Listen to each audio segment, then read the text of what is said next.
Welcome to TG24 TV. నేను Sumalatha. Station Ghanpur నియోజకవర్గం తందాల్పల్లి గ్రామంలో పత్రికా సమావేశంలో బీఆర్ఎస్ పార్టీ మాజీ ఎమ్మెల్యే తాటికొండ రాజయ్య మాట్లాడుతూ బీసీ రిజర్వేషన్ 42% కేంద్రం మీద ఒత్తిడి పెట్టి గవర్నర్ రాష్ట్రపతి ఆమోదం పొంది పార్లమెంటులో బిల్ పాస్ అయినట్లయితే బీసీ రిజర్వేషన్ సాధ్యమవుతుందన్నారు. రేవంత్ రెడ్డి ఢిల్లీకి 54 సార్లు పోయినప్పుడల్లా కేంద్ర మంత్రులను కలుస్తున్నారు. కానీ ఒక్క బస్తా యూరియా కూడా తీసుకురాలేకపోయాడు అని ఎద్దేవా చేశారు. రేవంత్ రెడ్డి నాయకత్వంలో ఏ ఎన్నికలకు పోయినా, స్థానిక ఎన్నికలైనా, బై ఎలక్షన్ వస్తే కూడా డిపాజిట్లు దక్కని పరిస్థితి ఉందని అన్నారు. ఫిరాయింపు ఎమ్మెల్యేలు చివరికి మేము ఏ పార్టీలో ఉన్నామో స్పీకర్ తెలుస్తాడు అనేది వీరందరి నిబద్ధత అన్నారు. ఈ కార్యక్రమంలో నియోజకవర్గ స్థాయి నాయకులు, మండల నాయకులు, గ్రామ స్థాయి నాయకులు తదితరులు పాల్గొన్నారు. బిల్లు చెల్లాలే, అదేవిధంగా గవర్నరు రాష్ట్రపతి ఆమోదం పొందాలి. పార్లమెంట్లో బిల్లు పాస్ అయితే 100% బీసీలకు 42% రిజర్వేషన్ అమలవుతుంది. నువ్వు కేంద్రం మీద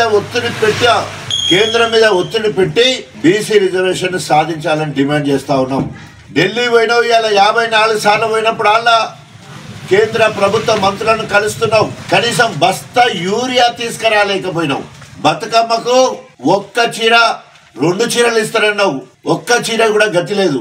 బతుకమ్మ పండుగ ఈరోజు రాష్ట్ర పండుగ గుర్తించి గొప్పగా బతుకమ్మను తెలంగాణ ఉద్యమంలో భాగం చేస్తే దాన్ని అవమానపరిచే విధంగా బతుకమ్మ పండుగకు ₹1 కూడా కేటాయించలేదు. రైతు రుణమాఫీ చేస్తారని చెప్పేసి తెలంగాణలో ఉన్న అందరి దేవుళ్ళ మీద ప్రమాణం చేసిండు. తప్పకుండా ఆ దేవుళ్ళ శాపం రేవంత్ రెడ్డికి తగులుద్ది. ఆ రేవంత్ రెడ్డి నాయకత్వంలో ఏ ఎన్నికలకు పోయినా, స్థానిక ఎన్నికలకు పోయినా, రేపు ఎక్కడన్నా బై ఎలక్షన్లు వచ్చినా మొత్తం కూడా డిపాజిట్లు దక్కని పరిస్థితి ఇలా తెలంగాణ రాష్ట్రంలో ఉన్నది.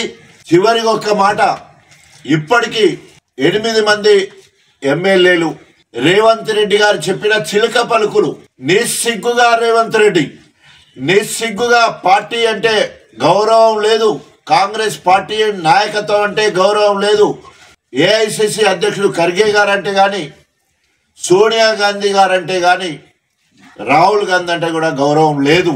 ఎందుకంటే వారు రాజ్యాంగాన్ని పట్టుకొని పంచ్ న్యాయ్ ఫిరాయింపుల చట్టాన్ని పగడ్బందీగా అమలు చేయాలని వాళ్ళు తిరుగుతూ ఉంటే, నువ్వు స్వయంగా 10 మందిని పార్టీలో చేర్చుకొని పార్టీ కండువా కప్పి నిస్సిగ్గుగా మీరు స్పీకర్ దగ్గరికి పోయి మేము బీఆర్ఎస్ ఎమ్మెల్యేలమే, మేము పని కోసం పోయినామని ఆయనే చెప్పిస్తాడు. స్వయంగా రేవంత్ రెడ్డి ఇక్కడ చెప్పే ధైర్యం లేక ఢిల్లీకి పోయి ఢిల్లీ నడిబొడ్డున చెప్తాడు, పార్టీ మారినంత మాత్రాన, కన్ను వేసుకున్నంత మాత్రాన పార్టీ మారినట్ట. వాళ్ళ పనుల కోసం వచ్చారు, అది ఫిరాయింపుల కిందికి రాదని చెప్పి మాట్లాడడం సిగ్గుచేటు. ఆ పలుకులే ఇవాళ స్పీకర్ దగ్గర 8 మంది మరి చెప్తున్నట్టు తెలిసింది. 2 దానం నాగేందర్ రెడ్ హ్యాండెడ్గా ఎంపీగా పోటీ చేశాడు. కడియం శ్రీహరి నిన్నగాక మొన్న కూడా కాంగ్రెస్ అభ్యర్థులను గెలిపించమన్నాడు. అంతకుముందు నేను సంవత్సర కాలం నుండి కాంగ్రెస్ పార్టీతో కలిసి పనిచేస్తున్నానన్నాడు.